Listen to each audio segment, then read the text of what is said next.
Alaikum. We will start with the kidney lectures, and we had done a little before. So we have to just define a few things, and I think you all know all of those things. Since in yesterday's lecture we had done a few things, we just began our lecture, and then it was your key discussion time. Right. So primary glomerulopathies are classified according to their histology by the words diffuse, global, focal, or segmental. These words will be used over and over again in the entire pathology of the glomerulonephritis. Lesions can be diffuse, involving all the glomeruli in the kidney.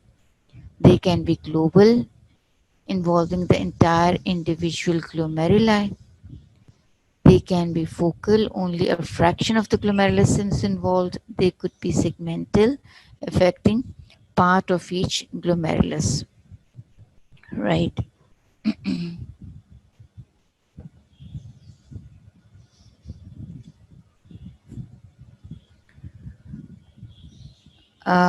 Segmental, here it is. Diffuse, all the glomeruli involved in the kidney. Focal, some glomeruli and involved in the kidney. This is global, the entire glomerulus is involved, and this is segmental, portion of the glomerulus is involved. When you say segmental, portion of the glomerulus is involved, that means in that portion of the segment there can be mesangial cells or capillary loops, right? This portion of the segment. This is all the same. Another way of making you understand, still another diagram. When it is global, the entire glomerulus is involved. When it is segmental, it is only a segment of the glomerulus that is involved. When it is diffuse, then the entire kidney is involved, all the glomeruli are affected. And when it is focal, a few foci of the glomeruli are involved. And then this is extracapillary.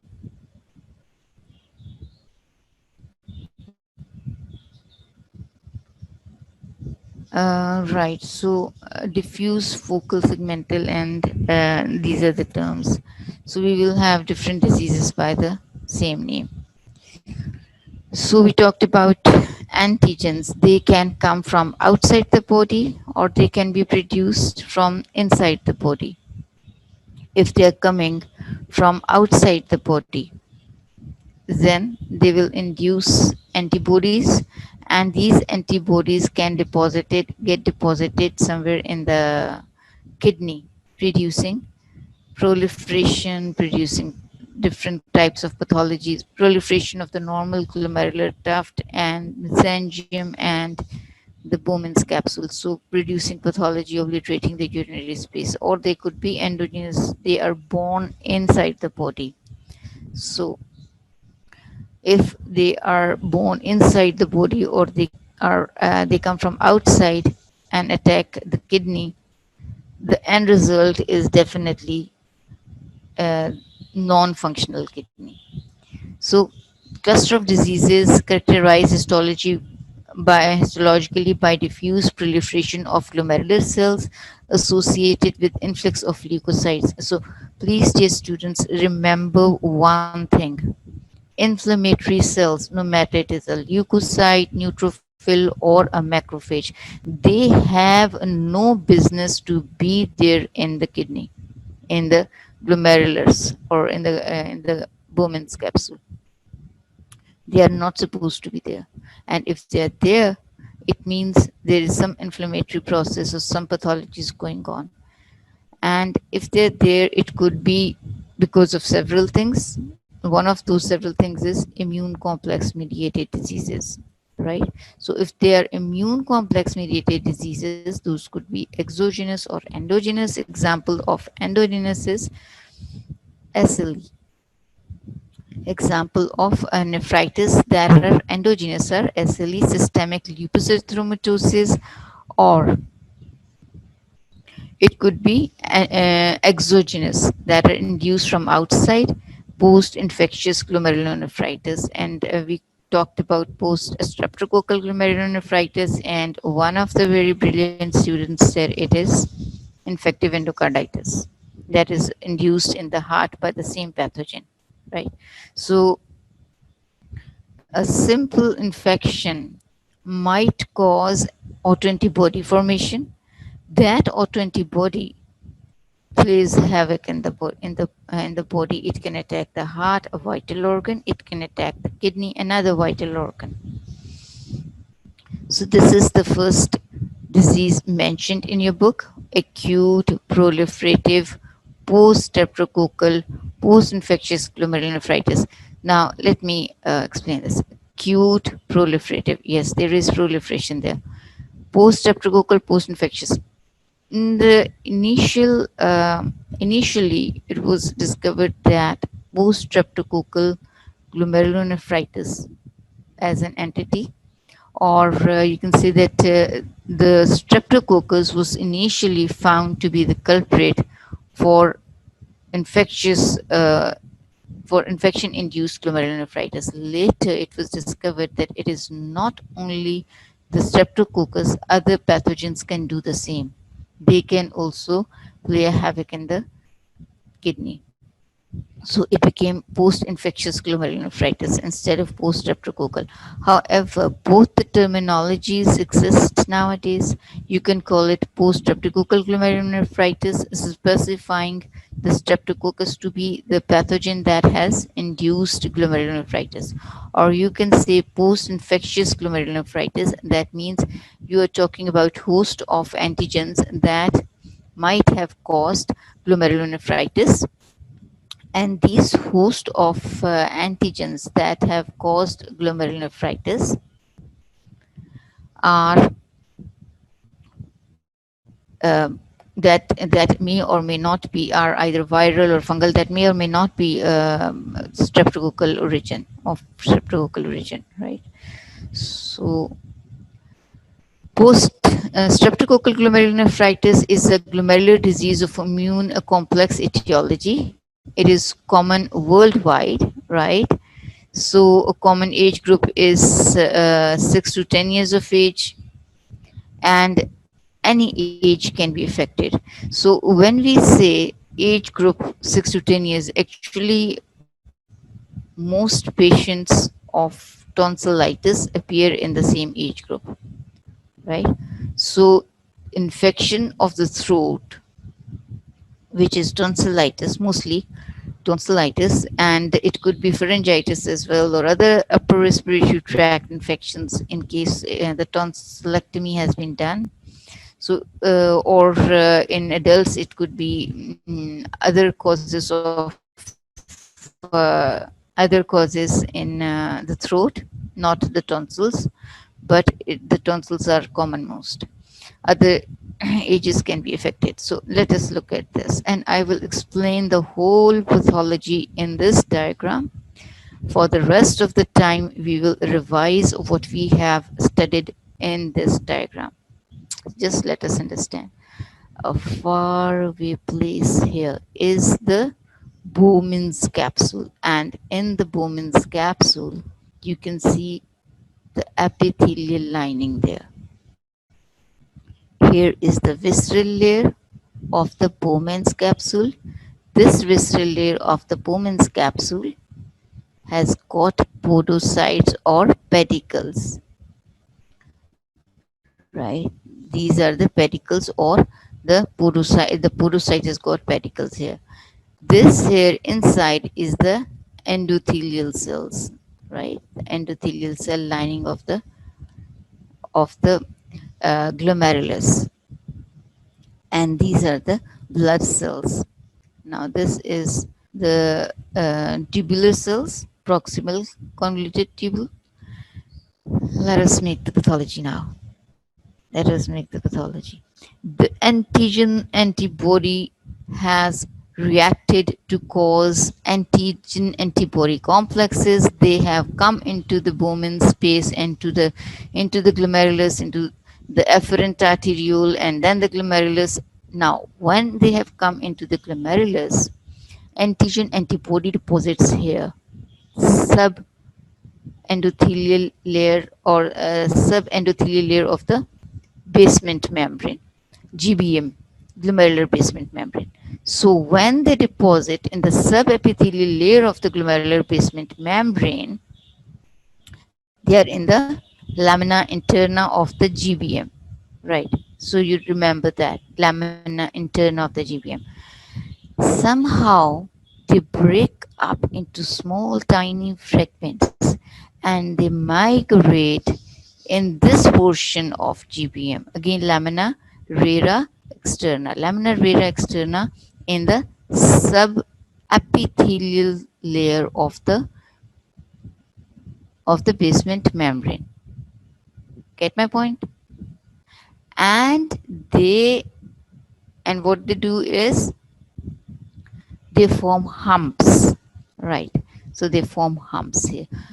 Now let us go through the same thing all over again. Post-streptococcal glomerulonephritis is caused by infection with post-streptococcal bacteria. The pathophysiology of this disorder is an immune complex mediated type 3 hypersensitivity reaction. Since we have talked about autoimmune disease, and the autoimmune disease means that there has been some kind of hypersensitivity. So it is type 3 hypersensitivity. It is caused by infection with post-streptococcal bacteria, and the pathophysiology is immune complex mediated mechanism, and it is type 3 hypersensitivity. This is the time required for 1 to 4 weeks is the time required for the antibodies to form. After 1 to 4 weeks of streptococcal infection of the pharynx or uh, skin because of overcrowding and poor hygiene, group A beta hemolytic streptococci that are nephrogenic, they're produced, right?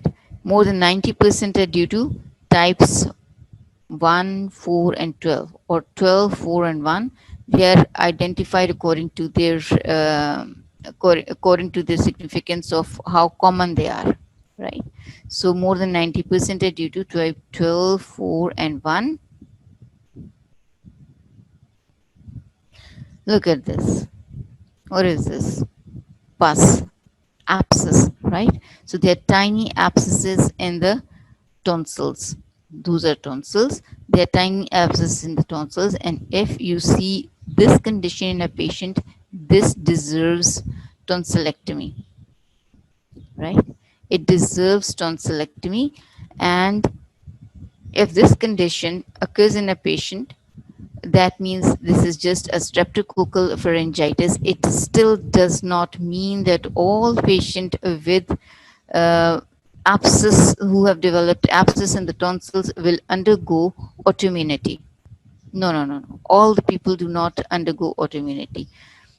Who undergoes the autoimmunity is not known. It is not decided. It is like a random selection of people, right? So let us see here. This is another condition of the same, but if the autoimmunity happens, if a patient undergoes autoantibody formation, this is the color of the urine. Cola colored or dark colored urine. The latent period of 1 to 4 weeks, yes, increased titer of antibodies is detected against one or more streptococcal antigens. Serum complement levels are low because they have been consumed, compatible with the consumption of complement components. There are granular immune deposits in the glomeruli, indicative of immune complex mediated mechanism. Let us see antigen component of streptococcus responsible for immune reaction. The antigenic component of streptococcus is pyogenic exotoxin B. The antibody formed against it gets deposited in a hump-like fashion in GBM, glomerular basement membrane. And in the beginning, antigen gets implanted in the subendothelial location in the glomerular basement membrane, leading to in situ formation of immune complexes. They elicit an immune reaction. That means they call upon the rest of the inflammatory cells to launch an attack. This is what is going on. So this is the blood vessels, and this blood vessel of the glomerulus has attracted so many antigen antibody complexes that have called upon the rest of the inflammatory cells, and they deposit under the subendothelial layer of the GBM. This is electron micrograph. These are the subepithelial deposits of the post-streptococcal antigen, and these subepithelial deposits somehow break up, and then they migrate subendothelially. Where is subepithelial? The subepithelium location is under the podocytes, the basement membrane that is attached to the podocytes.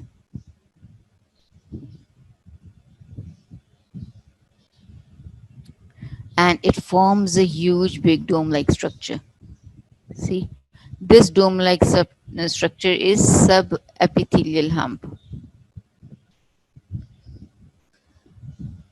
So the how this subepithelial deposits migrate to the subepithelial location is not known, right? This is an unknown mechanism. The antigen antibody complex dissociate, migrate across the GBM, and reform on subepithelial side of the glomerular basement membrane. Right. So here is the these are the antigen antibody complexes. They deposit first on the subendothelial side and later they migrate subendothelially. And this is invitation to the leukocytes, monocytes, and there are other cells. And this is what you have just seen, subepithelial deposits initially, the the arrow that is the arched arrow, and then the straight arrow. The straight arrow shows subendothelial deposit. Morphology is that enlarged hypercellular glomeruli are there. The glomeruli undergo hypercellularity, and it is caused by invitation to so many inflammatory cells, right? So it is caused by infiltration of the leukocytes, neutrophils, and monocytes. Then there is proliferation of endothelial and mesangial cells. In severe cases, crescents are formed. Once once immunity has initiated inflammatory process, then the inflammatory process is characterized by proliferation of the cells that are trying to repair themselves. So proliferation of what cells are there? The capillary blood cell, the capillary cells, which is the glomerular cells proliferate. But more than that, let me go back again. The same old diagram. Yes, this one. This diagram shows parietal layer of the Bowman's capsule. There is a lot of proliferation here. Lot of cells proliferate here, and if there is proliferation here, this obliterates the urinary space. Obliteration of the urinary space means that the urine formation will decrease, or that will undergo oliguria. A patient will undergo oliguria, right?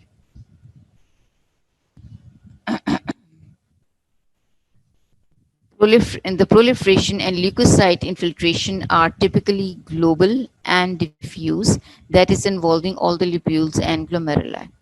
So this is morphology of the glomerulus. Here the Bowman's capsule. This is the visceral or the parietal layer? This is the parietal layer, right? So this is the parietal layer, and these are the glomeruli. Inside there are mesangial cells. So the mesangial cells proliferate, the glomeruli proliferate, and so does the parietal layer of the glomerulus. If the parietal layer undergoes proliferation, it plays a havoc of producing, reducing the urinary space and producing a crescent-like structure. There is swelling of the endothelial cells, combination of proliferation, swelling, leukocyte infiltration obliterates the capillary lumen.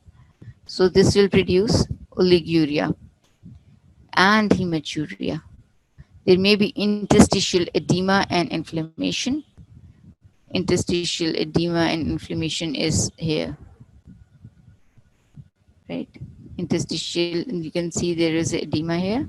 Interstitial edema and inflammation. Tubules contain red cell cast. So we are fulfilling the criteria of nephritic syndrome. We have red cell cast, we have hematuria, and there is uh, oliguria, right? And there is oliguria. So until now, three criteria have been fulfilled. And there will be, of course, some amount of protein loss as well. So you can see here, there is inflammation of the cells. Immunofluorescence will show IgG, C3, IgM. So whenever we have a kidney specimen and we have a suspicion of glomerulonephritis, we do three kind of studies. We do light microscopy studies, and in the light microscopy we use hematoxylin and Usen stain, H&E stain. We do electron micrographic studies in which we see the deposition of immune complexes, the site where the immune complexes have been deposited, and the shape of the immune complexes. And the third kind of study is there are granular deposits of IgG, C3, IgM. IgM is occasional, but IgG and C3 are almost always there. And we see those in the mesangium and in the GBM, right? Do you get my point? This is the immunofluorescence study, and in the immunofluorescence, we see C3 and IgG deposits. So this is immunofluorescent microscopy. Electron microscopy, there are amorphous electron dense deposit in the subepithelial side of the membrane having appearance of humps, and mainly in the antigen antibody complexes that lie in the subepithelial surface. In the early disease, subendothelial deposits are seen, mesangial and intermembranous deposits may be present. Subepithelial side of the deposits, and then they migrate subendothelially. So what happened in the young children abruptly develops malaise, fever, nausea, oliguria, hematuria. Hematuria is smoky or cola-colored urine 1 to 2 weeks after recovery from the sore throat. In adults, what happens is sudden appearance of hypertension or edema, elevated BUN. Asymptomatic, only on screening or microscopy we see hematuria.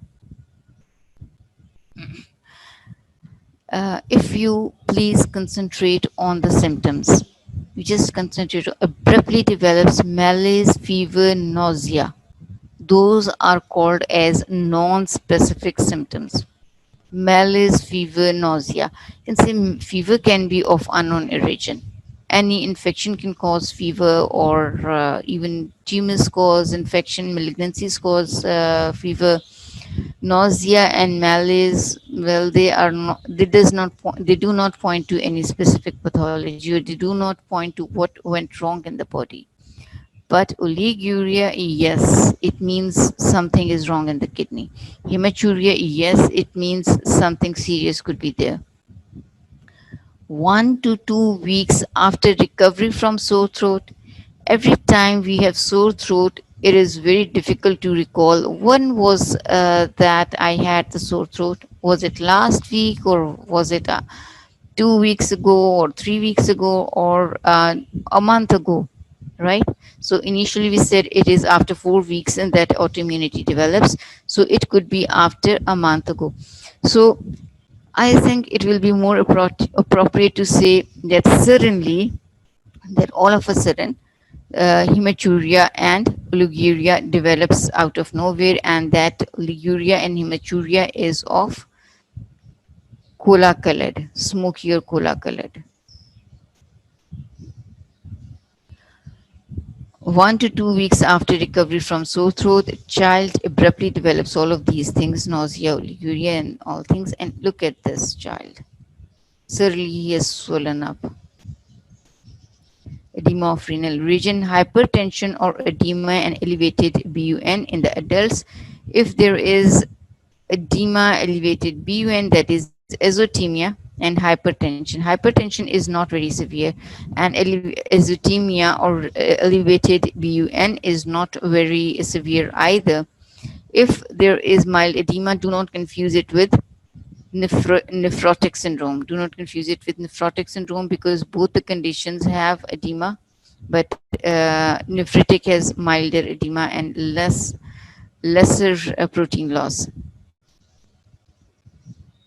So in nephritic syndrome, we had 5 features: hypertension, oliguria, azotemia, hematuria, and there was mild edema as well. Periorbital edema, right? Hypertension, mild to moderate, and there is oliguria. Lab findings: red cell cast in the urine. Yes, we said hematuria and cast in the urine. Mild proteinuria less than 1 gram or at least less than 3.5 gram. It has to be less than 3.5. It does not qualify nephrotic syndrome. Lab findings: anti-streptococcal antibodies is there. Once you classify it as nephritic, then you look for the anti-streptococcal titer and decline in C3 level. These are the lab findings.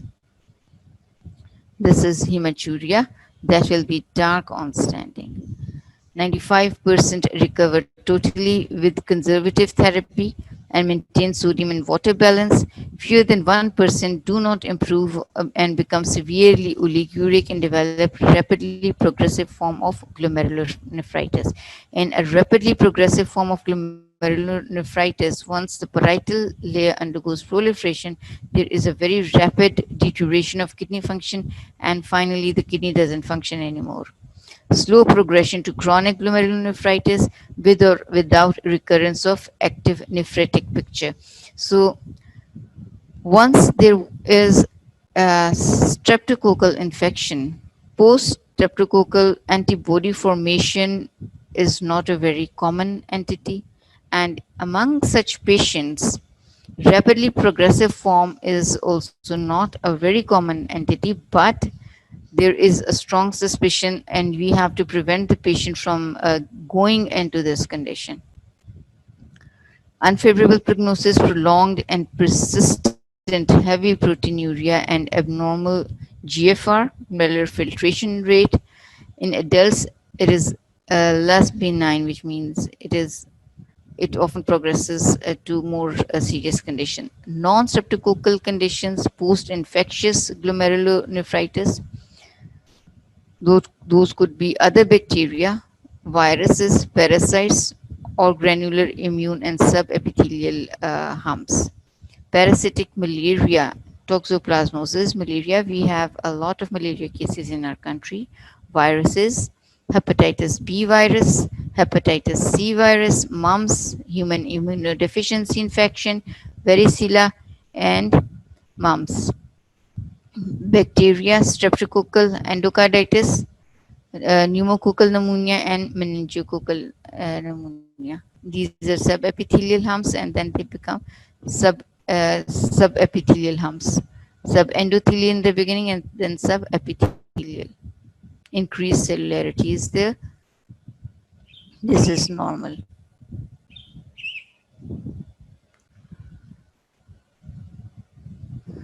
Right. Acute glomerulonephritis, post-infectious glomerulonephritis. Right. I think I'll go slow here. Post-infectious glomerulonephritis, they just cause humps there. The clinical picture of post-infectious glomerulonephritis and post-streptococcal glomerulonephritis is just the same. There's no difference. This is what normal is, right? This is what normal is, and this is what abnormal is. Lot of subepithelial deposits in the GBM, and then there are subendothelial deposits in the GBM that take the form of humps. Rapidly progressive crescenteric glomerulonephritis. Please note down, I keep repeatedly saying, please note down, rapidly progressive crescenteric glomerulonephritis is a syndrome. It is not a disease, it is a syndrome. So, how many syndromes are there? Three. First is nephrotic, second is nephritic, third is rapidly progressive crescenteric glomerulonephritis. First is nephrotic, second is nephritic. Do nephrotic syndrome convert into nephritic? Yes, it can. In severe cases, it can. Can a disease cause nephritic syndrome without causing nephrotic? Yes, some diseases do cause nephritic syndrome without causing nephrotic syndrome. Such diseases are, example of such diseases are post-streptococcal glomerulonephritis or post-infectious glomerulonephritis. And do nephritic syndromes progress to rapidly progressive glomerulonephritis? Yes, some diseases do progress to rapidly progressive crescenteric glomerulonephritis. Some of the diseases can progress to nephritic syndromes. All nephritic syndrome, when we study rapidly progressive, we will see that all nephritic syndromes progress to glomerulonephritis. There is no nephrotic syndrome that progresses to glomerulonephritis. Just a minute.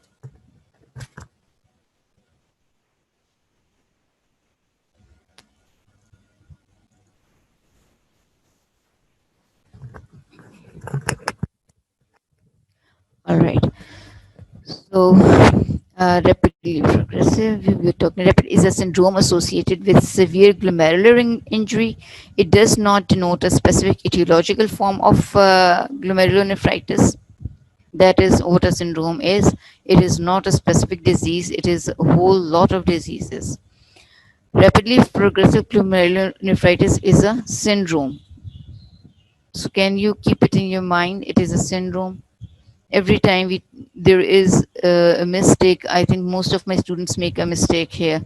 They do not remember that RPGN is a syndrome as well. They just know that nephritic syndrome has a name, a syndrome attached to it, so therefore it is a syndrome. And nephrotic has a word syndrome attached to it, therefore it is a syndrome. But they forget that RPGN is a syndrome as well. It does not have a word syndrome attached to it. It denotes there is no specific one disease that causes RPGN. Please keep in mind that nephritics can cause RPGN. Rapidly progressive loss of renal function. It doesn't say rapid and progressive loss. It does not say the time duration. It could be weeks or months. Like it doesn't take years. Severe oliguria. No urine because the parietal layer has obliterated the urinary space. Nephritic syndrome. See, one of the feature is nephritic syndrome. If untreated, death from renal failure occurs within weeks to months. So it doesn't take years, it takes just weeks to months. On histological examination, there are crescent in most of the glomeruli, crescenteric glomerulonephritis. These are produced by proliferation of parietal cells and infiltration of monocytes and macrophages. Proliferation of parietal cells, yes, and there is lot of inflammatory infiltrate there, just like it was there in the nephritic syndrome. Inflammatory infiltrate has no business to be there in the kidney. I keep repeatedly saying that. Look at the normal. Look at the normal Bowman's capsule and the glomerulus. This is how it looks like. And look at the rapidly progressive one. The parietal layer has proliferated to create a crescent-like space. Urinary space has obliterated, creating oliguria and anuria. Yes, anuria can occur there. So this is the milder form. This is the more severe form. Look at this one. Look at this. What is all this? Lot of fibrin material, antigen antibody reactions that have invited inflammatory cells, and fibrin is formed. These are plasma protein, other plasma proteins, and they have eventually caused stimulation of the parietal layer, irritated the parietal layer. The inflammatory reactions stimulates proliferation of all other cells, but stimulating proliferation of parietal layer is very dangerous because it obliterates the urinary space, creating oliguria, and later uh, no more urinary function or kidney function is entirely lost. See, this is a crescent. This is H&E examination of a crescent.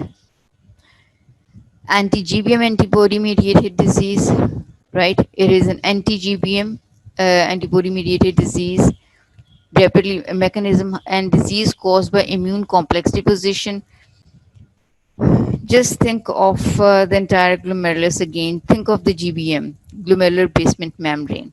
So what can happen in the glomerular basement membrane? It could be either the antigen antibody have deposited in the dense layer, lamina densa of the GBM, and they have actually something to do, or they go against the GBM. Antibodies are formed against the GBM, anti-GBM antibody mediated disease, right? So anti-GBM or the antibodies are formed against the glomerular basement membrane. Those are anti-GBM mediated diseases. One name is foremost, that is Goodpasture's disease. Good pasture is not very good because it causes hematuria, it causes hematemesis.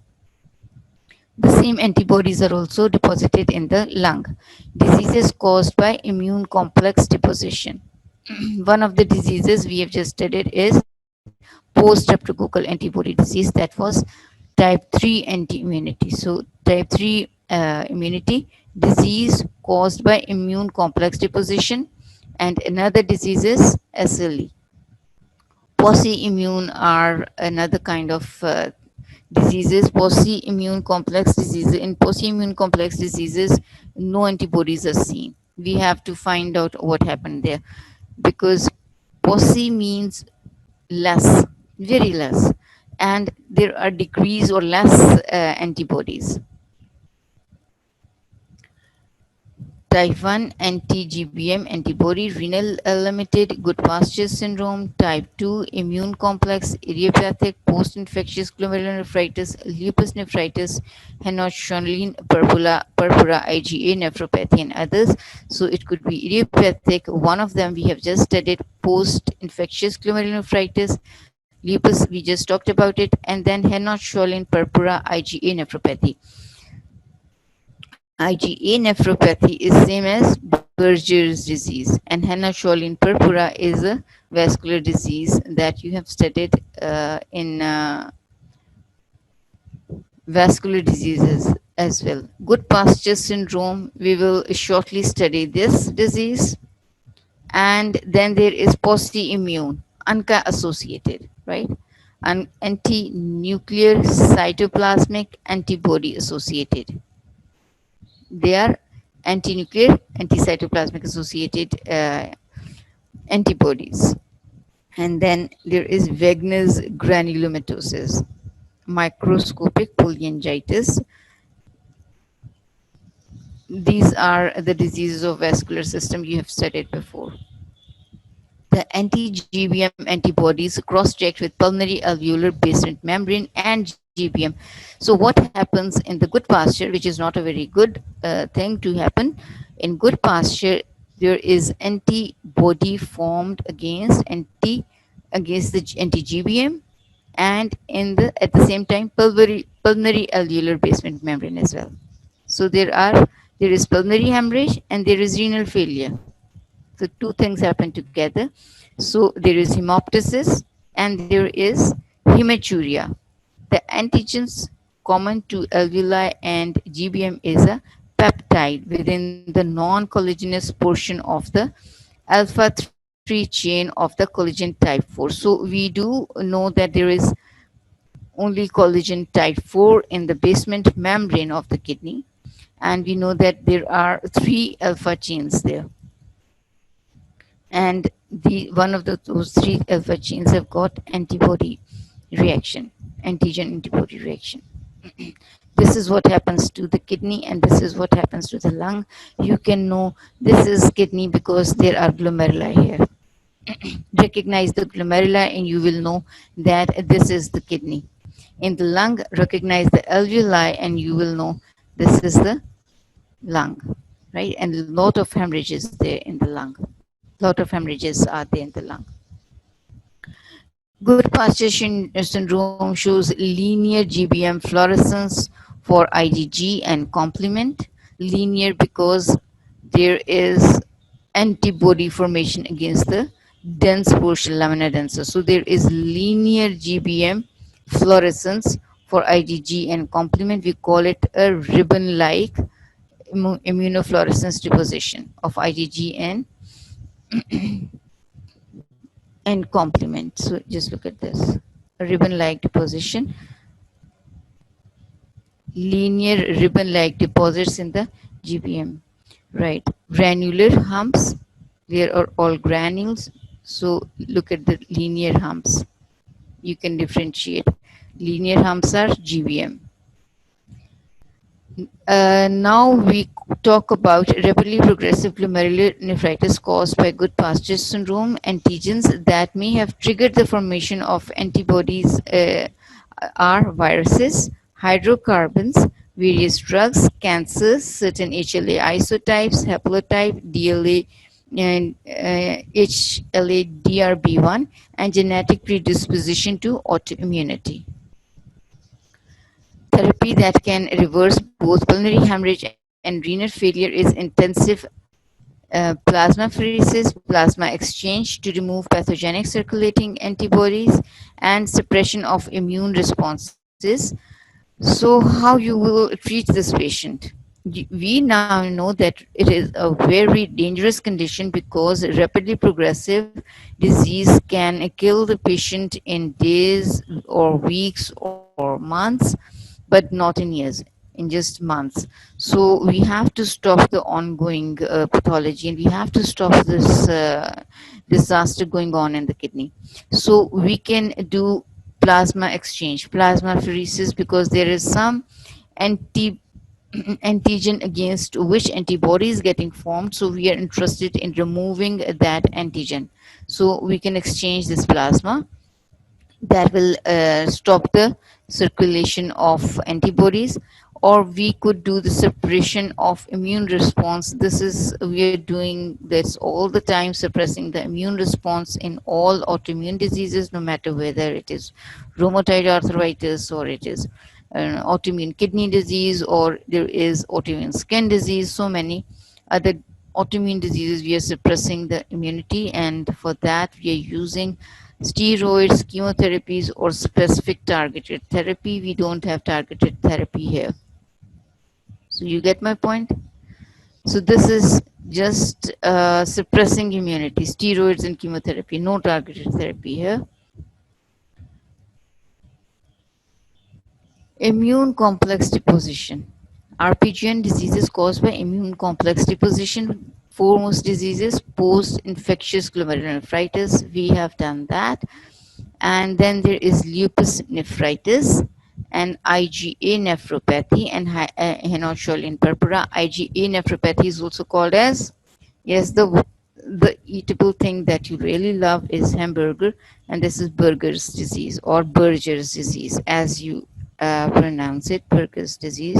IgA nephropathy is a Berger's disease. IgA is, all the time I've been showing you drink cola, and that is cola colored urine, and then there is a burger, so you will remember that it produces nephritic syndrome. Immunofluorescence. reveals granular pattern of staining of immune complex deposition. This demonstrates cellular proliferation and influx of leukocytes within the glomerular tufts in addition to crescent formation.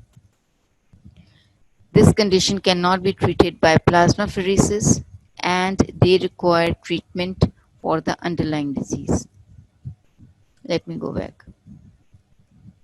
Post-infectious glomerulonephritis. This was because of the streptococcus. So we have to treat that. IgA nephropathy. We have to treat that. So we cannot just do plasmapheresis for this one.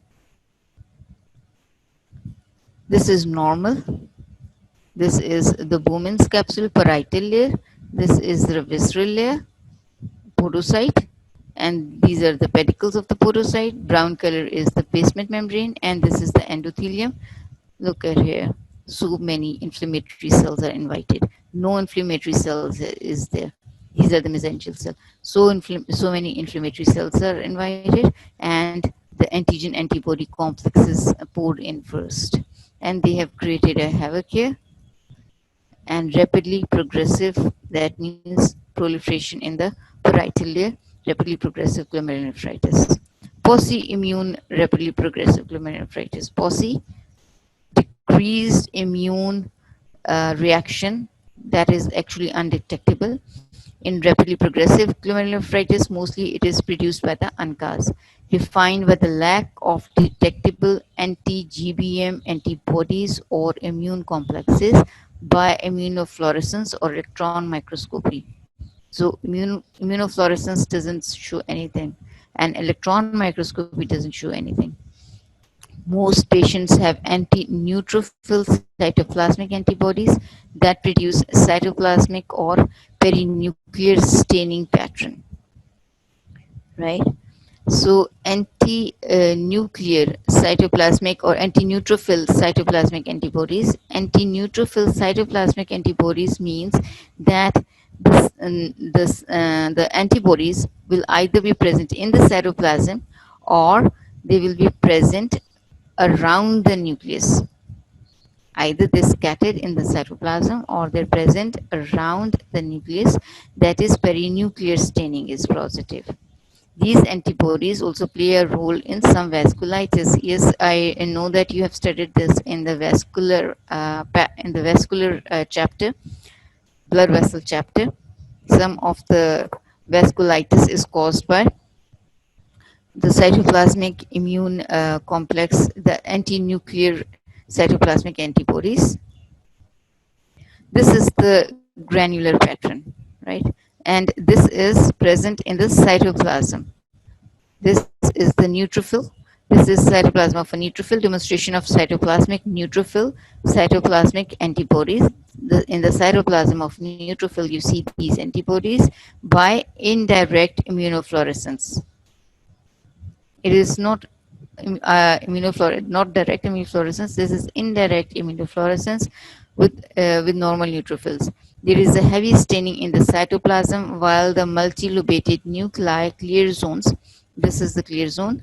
Clear zones are non-reactive. These antibodies usually direct against proteases, protease 3, and most patients have Wegener's glomerulonephritis. The systemic glomerulonephritis, vascular disorders, the systemic vascular disorders that present with post-immune RPGN are granulomatosis with polyangiitis or microscopic polyangiitis. Polyangiitis, these are all vascular diseases, Wegener's granulomatosis and microscopic polyangiitis, idiopathic form that is limited to the kidney. More than 90% of idiopathic cases have a C ANCAs or P ANCAs in their sera. Cytoplasmic antineutrophilic cytoplasmic antibodies or P ANCAs, perinuclear antineutrophilic cytoplasmic antibodies in the sera. So how do we prove we are right? We transfer the pathology. Look at the PNCA. This is the perinuclear stain. Around the nucleus, there are antibodies. These are the lobated nuclei of neutrophil. These are the lobes of a neutrophil's nucleus, lobes of the nucleus of a neutrophil, and the cytoplasmic and the deposition of antibody is around the nucleus. Perinuclear anti-neutrophilic cytoplasmic antibody. So idiopathic crysenteric glomerulonephritis, systemic crysenteric glomerulonephritis are pathologically related because both have circulating ANCAs. Similar pathological features are there. Posse-immune RPGN. All cases of posse-immune RPGN result from small vessel vasculitis or polyangiitis. They are limited to glomerular or peritubular capillaries in case of idiopathic crysenteric glomerulonephritis. In clinical, a distinction between systemic vasculitis and idiopathic crysenteric glomerulonephritis has been de-emphasized. Actually, whether they are because of systemic or because of local cause, they both produce same picture: immune deposits in granular and peritubular capillaries. In the peritubular pattern, it will be like that, and this is the glomerulus. In the glomerular and peritubular capillaries, in glomerulus, this will be the pattern. ANCAs are highly sensitive diagnostic markers for posse-immune crysenteric glomerulonephritis. If we fail to demonstrate any kind of antibody in the rapidly progressive form of glomerulonephritis, we think of ANCA. And if we are thinking of ANCA, then we think of either perinuclear staining or cytoplasmic staining, right? So ANCAs are highly sensitive diagnostic markers of posse-immune crysenteric glomerulonephritis. ANCAs are not proven cause of posse-immune. They're not the proven cause of posse-immune RPGN, but the studies show that if we transfer antibodies against myeloperoxidase induces posse-immune RPGN. See, so if we transfer these antibodies, it will cause posse-immune RPGN, but still it is not a proven cause of RPGN. 1/5 of the patients have anti-GBM antibody-mediated glomerulonephritis without lung involvement, and 1/4 of the immune complex mediated crysenteric glomerulonephritis, remember, are of the posse-immune type. Kidneys are enlarged, pale, often with petechial hemorrhages on the cortical surface. Look at in RPGN, we have got this kidney. The gross picture has got a lot of tiny hemorrhages on the kidney. And if we cut the kidney on the cross section, we see tiny hemorrhages as well. And depending upon the underlying cause, glomeruli often show focal and segmental necrosis. There is necrosis, focal and segmental necrosis in the glomeruli, and then there is, we can see that on the gross picture, there could be necrosis, but it is not very obvious. Focal necrosis and segmental necrosis. So there is diffuse or subendothelial proliferation and mesangial proliferation. So going on the first point again, there could be focal and segmental necrosis. Focal and segmental necrosis means if you take a biopsy, you may find a normal glomerulus and you may find a normal biopsy without showing any pathology, but the patient is suffering from the symptoms and the disease. So what went wrong? Either the pathology fails to demonstrate the condition. Yes, it can fail to demonstrate the condition because the condition, the surgeon might not have hit the abnormal area. He might have taken pathology from he might have taken a biopsy from the normal area because it is in portion of the kidney, in focal, it is located focally, it is located portion of the kidney and in portion of the, or in a segment of the glomerulus. It is not involving the whole of the glomerulus. but endothelium, but there is diffuse or focal endothelial proliferation and mesangial proliferation, in which case, if there is diffuse proliferation, then the surgeon will always hit the pathology. Normal and ANCA-associated glomerulus. Glomerulum may show focal necrosis or focal endothelial proliferation and mesangial proliferation. Histological picture is dominated by distinctive crescents, right?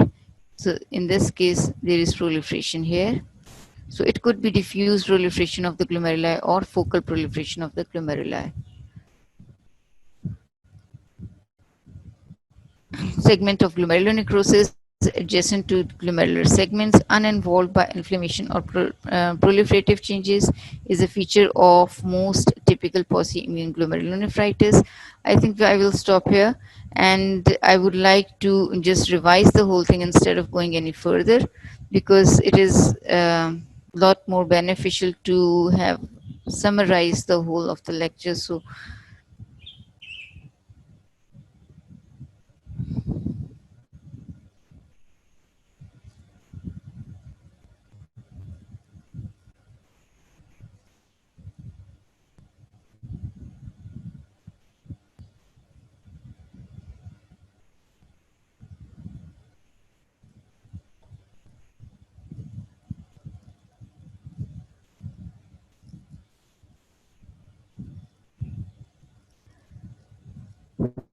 all right.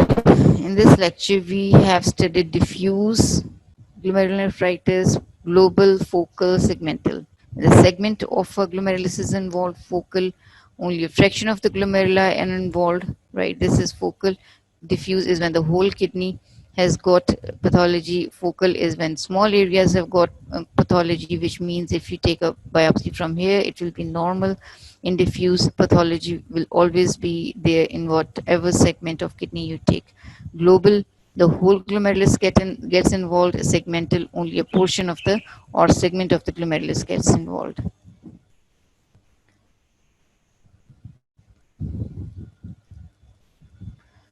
So this is the same. So we have known about exogenous and endogenous antigens when they're formed in the body or when they're induced by an antibody coming from outside the body. Acute proliferative, post streptococcal, post infectious. So we can say post streptococcal glomerulonephritis or post infectious glomerulonephritis. So it is common in children, but it can occur in adults as well, right? And if it occurs in children, it has different signs and symptoms. In adults, it has different signs and symptoms. This is just a general picture of glomerulus, and things that may go wrong in the glomerulus and in the Bowman's capsule. It is type 3 hypersensitivity, post streptococcal glomerulonephritis. It occurs after 1 to 4 weeks. Pharynx or skin may get infected first, and then it may throw antibodies later. So this is the color of the urine, cola colored urine after 4 weeks. This is all done because of the antibody, and it is an exotoxin, streptococcus B, right? RPGN is involved as well.